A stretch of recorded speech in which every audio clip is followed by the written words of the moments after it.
করছিস?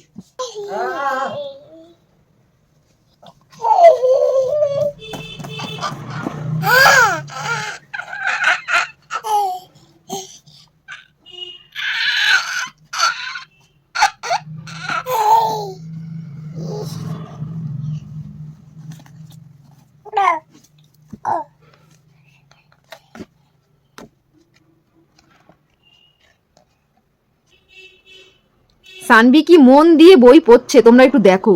সানভিকে তোমরা মন দিয়ে একটু দেখো কিভাবে দেখছে, কোনটা কি। বইটা তো ঠিক করে হয়নি ধরা, পাপা উল্টো হয়ে গেছে ধরা। মাম্মা, আমি দূর থেকে ভিডিও করছিলাম যে ও কি করছে। বই নিয়ে দেখো উল্টে পাল্টে পড়াশুনো করছে, দেখছে। কত লক্ষ্মী মেয়ে, তাই না? হ্যাঁ, দুপুর বেলা পড়াশুনো করতে বসে গেছে। বড় হলে তখন আর পড়তেই চাইবে না। ওরে বাবা, ওরে বাবা, হয়ে গেছে, অনেক পড়াশোনা হয়ে গেছে। পড়াশোনা হয়ে গেছে, এবার খেতে হবে। खत्म। Bye bye, tata, goodbye, गया।